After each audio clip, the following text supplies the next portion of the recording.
उपाध्याय और आप देख रहे हैं D7 न्यूज़ चैनल। आज हम पहुंच चुके हैं गम्हापुर, वाराणसी जिला के अंतर्गत एक ग्राम सभा आता है।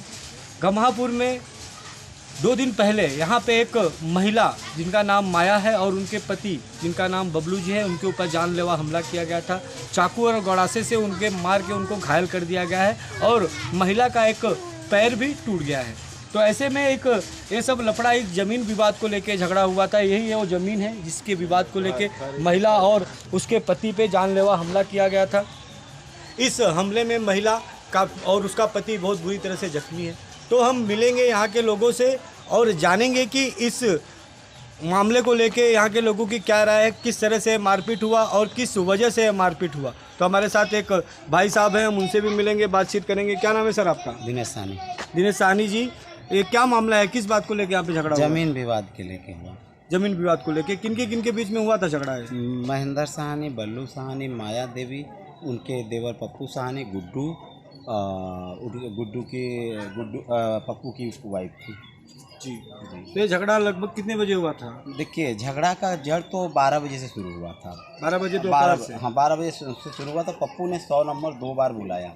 2 बार पप्पू ने 100 नंबर बुलाया, पुलिस ने आए और चले गए। उसके बाद यहाँ पे एक क्षेत्रीय दरोगा हैं संदीप सिंह, और उसके बाद रमेश पाड़े, जो कि सबसे बड़े लापरवाह हैं। ये दोनों लोग लापरवाह हैं। ये लोग 7:30 बजे शाम को आए और दोनों लोगों को बुलाएं और बुला के, जिसने कि पीड़िता ने, माया देवी ने कहा कि देखिए भैया ऐसे ऐसे गाली गलौज दिया जा रहा है। पप्पू ने अपनी बात कहा, जो कि पप्पू ने 100 नंबर 2 बार बुलाने के बाद लोता थाने पर तहरीर दिया कि मेरा ऐसे ऐसे सामान भी हटा दिया गया, मेरा पाइप भी कर दिया गया, ये सब कुछ। लेकिन पुलिस ने शाम को 7:30 बजे आई, कोई कार्रवाई नहीं करते हुए खाली दोनों पक्षों को अनुशासन दी कि भैया घबराइए मत, मैं कार्रवाई कर रहा हूँ। कुछ नहीं की। सबसे बड़ा लापरवाह है प्रशासन यहाँ की। उसके बाद वो चले गए। 8:30 पर ये घटना घटी है। कहीं पुलिस कहीं ये कार्रवाई की होती तो आज ये बता रहे दोनों भाइयों में मार नहीं होती या ना इतने बड़े जख्मी होते हैं लोग। कोई ये जान लीजिए जी। आपके अनुसार कि पुलिस ने यहाँ पे आई लेकिन पुलिस कोई ठोस कदम नहीं उठाई। पुलिस ने कोई ठोस कदम उठाए तो इतनी बड़ी घटना नहीं घटती ना। पुलिस दोनों पक्षों में 151 भी कर दी होती तो इतनी बड़ी घटना घटती ही नहीं। जो वो जानलेवा हमला किया गया नहीं घटती। क्यों घटती? हमारे कहने का पुलिस के पास पावर है ना, अथॉरिटी है ना कि भैया विवाद हो रहा था, एक पक्षों में, दोनों पक्षों में कहीं विवाद हो रहा था, 151 करने का उनके पास अथॉरिटी है, लेकिन उन्होंने नहीं किया। जो कि बार बार इनका देवर, माया देवी का देवर, बार बार 100 नंबर पे सूचना दिया, जाकर उसके बाद थाने पे तहरीर दिया। तहरीर की भी कापी मेरे पास पड़ी है। कहीं पुलिस कहीं एक्शन ली होती तो हमारे बताइए 2 बजे से हमारे कहने से 12 बजे तक चला मामला। उसके बाद 4 बजे तहरीर दिया गया, काहे कार्रवाई नहीं की। कर दी होती तो आज जितना बड़ा घटना घटता नहीं घटा। 8:30 पर मार हो गई, जबकि लोता एसओ को कहा गया 8:30 पर। लोता एसओ ने उस समय मौके पर एक्शन लेके, हम लोग वहाँ गए, हम लोग को प्राइवेट में पहले भेज रहे थे। हम लोग उसके बाद 108 अपने से बुला के कपिल चौराहा। जी, यहाँ पे मौजूद इन व्यक्तियों का कहना है कि पुलिस द्वारा बिल्कुल ही लापरवाही की गई है, जबकि माया, जो महिला घायल है, माया जी के देवर ने 2 बार 100 नंबर पे फ़ोन करके पुलिस को बुलाया था और क्षेत्रीय दरोगा भी यहाँ पे आए थे। अगर वो पुलिस द्वारा कोई ठोस कदम उठाया गया होता तो शायद इस तरह की घटना नहीं होती। अब हम मिलेंगे मायावती के देवर जी से और जानेंगे कि एक्चुअली हकीकत में क्या हुआ था। क्या नाम है सर? पप्पू साहनी जी। आपने कॉल करके बुलाया था पुलिस को? हम पे रहे तो हमको पता लगा कि हमारे घर में पाइप उखाड़ के ले गए, बक्सा पक्सी उलट के सुलट के खोज के गहना गुड़िया जो भी रहे लेके चल गए। उसके बाद हमने वहाँ से 100 नंबर फ़ोन किया कि पप्पू साहनी बोल रहे हैं हमारे घर ऐसे ऐसे हो गया, हमारी औरत नहीं है, हम भी नहीं है, काम कर रहेगा, महेंद्र साहनी ऐसे ऐसे हमारे घर कर रहे हैं। तो 100 नंबर यहाँ पर पता नहीं आई कि नहीं आई। फिर उसके बाद हम इस समय आए तो फिर थाने पर दरख्वास्त दिए, तभी पुलिस नहीं आई। 8 बजे आई तो सुबह 10 बजे थाने बुला रही जी। मारपीट होने के बाद सुबह 10 बजे आपको थाने पे बुला रही है? मारपीट नहीं हुआ उस समय नहीं हुआ था। जी। इनका भी कहना है कि पुलिस द्वारा काफ़ी लापरवाही बरती गई। अगर दोनों पक्षों को समय रहते ही प्रशासन द्वारा समझा बुझा दिया जाता या किसी तरह का एक्शन ले लिया गया होता तो शायद इस तरह की घटना नहीं होती। योगी राज में जहां माफियाओं को एक तरफ ख़त्म किया जा रहा है, वहीं पुलिस द्वारा महिलाओं पे हो रहे अत्याचारों पे पुलिस की चुप्पी और उनकी लापरवाही, क्या इसी तरह से माफियाओं का साम्राज्य खत्म होगा? क्या पुलिस की यही ड्यूटी है कि वो पीड़िता का सहयोग ना करके उन्हें यहाँ से वहाँ दौड़ाती रहे? तो ये तो पुलिस विभाग की बहुत ही लापरवाही है और पुलिस को चाहिए कि वो समय रहते ही ऐसी ज़मीनी विवाद पे एक्शन ले ताकि ऐसी बड़ी दुर्घटनाओं का जन्म ना हो सके। हॉस्पिटल में जो आप मेडिकल कराने गए थे तो वहाँ आपको किसी तरह की कोई दिक्कत आई? बहुत बड़ी दिक्कत आई। दिक्कत में आने के कारण कि बताइए कि हम जब वहाँ 9 बजे पहुँचे हैं जब वहाँ हम 9 बजे पहुँचे हैं, डॉक्टर से हम कह रहे हैं कि हमारे किस अस्पताल में गए थे आप? भैया कपिल चौरा में गए थे। जी। हाँ, कपिल चौरा जो सरकारी हॉस्पिटल है, जिसमें कि हम लोग पहले काशी विद्यापीठ ब्लॉक पर गए, ब्लॉक से हम लोगों को रेफ़र किया गया कपिल चौरा हॉस्पिटल में। हम लोग वहाँ गए, वहाँ जाने के बाद हम लोगों ने कहा कि भैया हम लोगों को चोट लगा है। हम लोगों के साथ एक होमगार्ड था, वो भी बोला, लेकिन वहाँ की जो डॉक्टर जिस समय ड्यूटी पे थे, उनका स्टैंड जो उनके साथ रहता है और वो डॉक्टर, उन लोगों ने हम लोगों से 5,000 रुपये का डिमांड की कि भैया हमको 5,000 रुपया दीजिए। हमने 5,000 रुपये की बात सुना और हमने कहा कि भैया हम लोग के पास 5,000 रुपया नहीं है, गरीबी स्थिति में हम लोग गरीब आदमी हैं, जो कि पति माया देवी का पति बुनकर है, जो कि लूम चलाता है। माया देवी खुद गरीब आदमी है, जो कि यहाँ पर ग्राम सभा घमापुर में शौचालय सफाई की काम करती हैं, जो कि दोनों लोगों ने बहुत ही गरीब परिवार से हैं और हम भी भाई उन्हीं के परिवार के हैं। रह गई कि हम लोग कहने लगे, लेकिन उसके बाद हम लोगों ने कैसो लहाज हुआ कि 2,000 रुपये भी दे रहे थे। उस 2,000 रुपये के बाद भी हम लोगों का नहीं कोई सुनवाई किया गया। उसके बाद हमने यहाँ पे दुर्गा कुंड सीएमओ को फ़ोन किया। मैंने एक बार नहीं, कम से कम 10 बार सीएमओ साहब को फ़ोन किया। सीएमओ साहब का स्टैंड बोला कि ऐसा है कि अभी मैं बोल रहा हूँ साहब को। साहब ने कहा कि ये बताइए आप लोग सीएमओ साहब को क्यों फ़ोन करके बोलें कि पैसा मांग रहे हैं। हमने कहा भैया आप जो मांगे वो हम लोग बता दिए। उसके बाद भी हम लोगों को धुतकार के निकाल रहा था। उसके बाद फिर हम लोगों ने किसी भाई व्यक्ति पार्टी के कोई नेता था, उनसे कहा, हमारे राज्य मंत्री से, उनके कहने के बाद भी इन लोगों ने कहा कि भैया उनसे क्यों कह दिए। हम लोगों का कोई सुनवाई नहीं कर रहे थे, जो कि एक किए होते तो आप लोग, हम माया देवी का जो प्राइवेट में हॉस्पिटल में इलाज कराया जा रहा था वो अपने सरकारी में होता, लेकिन ये सरकारी हॉस्पिटल में सबसे बड़ा था। हाँ, 1076 पे मैंने योगी जी के जो हेल्पलाइन नंबर है उस पर भी शिकायत दर्ज कराया कहना, उन्होंने बोला तत्काल आपकी मदद नहीं हो पाई। अब हमारी मदद की बताइए कि जब हमारी भयो मर जाएगी तब सुनेंगी सरकार। ये मुख्यमंत्री कहते हैं कि बेटी बचाओ बेटी पढ़ाओ, तो बेटी की हत्या कर दी जाए, बेटी की हत्या कर दी जाए, माया देवी की हत्या हो जाती है। उसके बाद योगी जी कहते हैं कि बेटी बचाओ बेटी पढ़ाओ वाली कहानी है ये बताइए कि कहीं महिला गई अब हॉस्पिटल में तो उसका इलाज समय पर होना चाहिए था ना, लेकिन नहीं इलाज हो रहा था समय पर। बताइए कि सुबह से गई 9 बजे रात में गई है, जो कि 3 बजे उनको भर्ती कराया जा रहा है, पैसा मांगा जा रहा है। और जो कि यहाँ बनास के सीएमओ को मैंने कम से कम 10 बार फ़ोन किया, मेरे पास रिकॉर्डिंग है, सीएम हेल्पलाइन पर था, उसकी भी मेरे पास है, पूरी हुई है, सारे एविडेंस है मेरे पास, एविडेंस के अलावा नहीं। जी जिस हॉस्पिटल में आपसे पैसे की मांग की गई, जो डॉक्टर का कुछ नाम वगैरह है? वो डॉक्टर बताया लोहता में कहीं रहता है वो डॉक्टर। उस डॉक्टर का मैं फ़ोटो देख के बता सकता हूँ। वो डॉक्टर वो समय ड्यूटी पीरियड में था। ड्यूटी पीरियड में था। हाँ। किस दिन की बात है ये? जिस दिन की घटना घटी है, जब हम 108 लेके गए थे उस दिन। अब किस दिन का?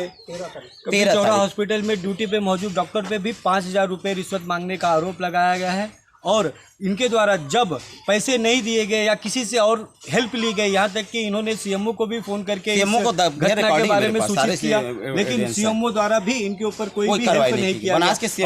साथ ही इन्हें कपिल चौरा हॉस्पिटल से निराश लौटना पड़ा। अगर इसी तरह से कपिल चौरा के हॉस्पिटल में डॉक्टर जो कि भगवान के दूसरे रूप माने जाते हैं, वो पैसे पे अगर खुद को बेचेंगे और गरीब लोगों से एक मेडिकल सर्टिफिकेट जो कि जिसको चोट लगा है जिसको बना के देना हॉस्पिटल का धर्म होता है, अगर उस सब कार्यों के लिए पुलिस प्रशासन द्वारा हॉस्पिटल द्वारा अगर इनसे पैसा मांगा जाता है तो ये बहुत ही बुरी बात है। क्या भारत से जो भ्रष्टाचार है वो कभी ख़त्म नहीं होने वाला है? क्या इसी तरह से महिलाओं पे अत्याचार होता रहेगा? बेटी पढ़ाओ बेटी बचाओ, जब बेटी रहेगी ही नहीं तो बचेगी क्या और पढ़ेगी क्या? सबसे बड़ी तो दोनों लोग गरीब हैं। प्रशासन से यही निवेदन है कि इन सब मामलों पे गंभीरता से ध्यान देते हुए कड़ी से कड़ी कार्रवाई की जाए। साथ ही इस मामले में जो भी प्रशासन के अधिकारी दोषी पाए जाए उनके ऊपर भी कड़ी से कड़ी। मेरे सामने जो बैठी है महिला, इनका नाम है माया जी और इनके आप सर पे भी देख सकते हैं काफ़ी चोटें आई हुई हैं, टाका चला हुआ है, हाथ में भी लगा हुआ है और साथ ही इनके पैरों पे भी मार के इनके पैर को भी तोड़ दिया गया है। किसने आप पे हमला किया था? हमारे ऊपर किए हैं नाटे और उनकी लड़की रवीना ज्योति और महेंद्र रवि। किस चीज़ से हमला किए थे आपके ऊपर?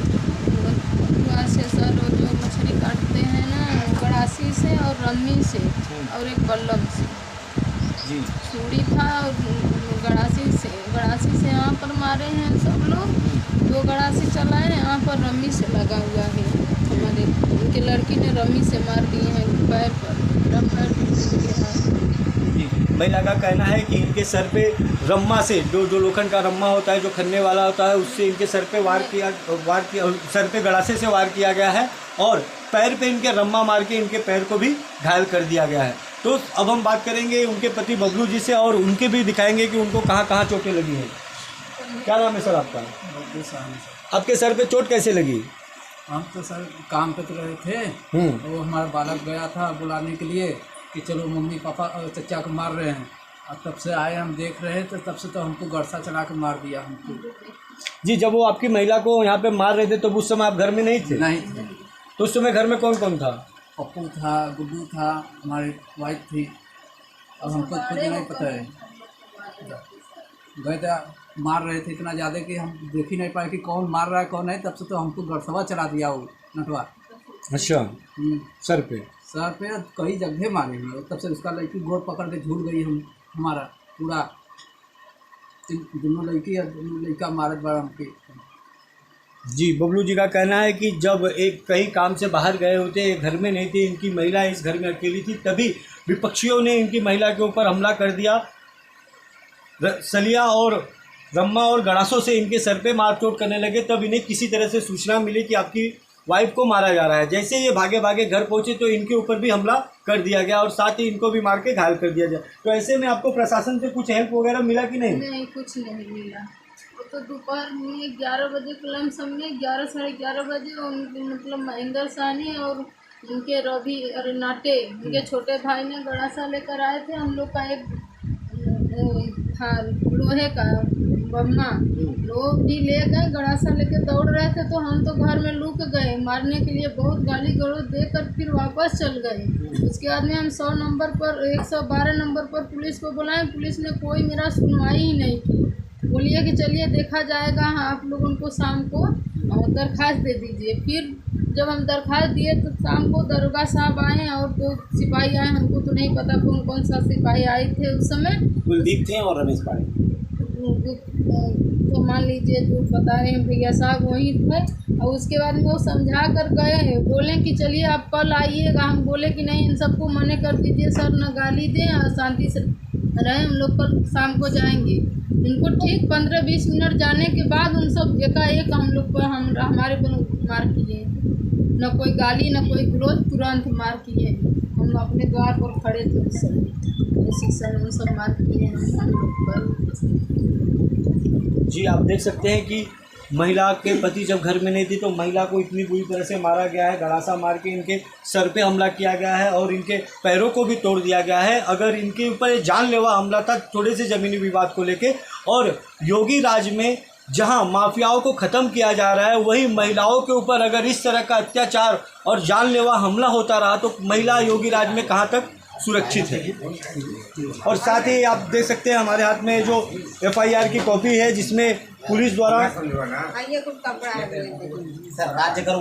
323, 324, 325 और 308 का मामला दर्ज किया गया है। जबकि महिला ने आरोप लगाया कि हमारे द्वारा 100 नंबर पे बार बार फ़ोन करने पे पुलिस आती थी और जिससे हमने अपने जान और माल का गुहार लगाया था, लेकिन पुलिस वालों ने सिर्फ इन्हें आश्वासन पे आश्वासन दिया, कोई भी ठोस कदम नहीं उठाया।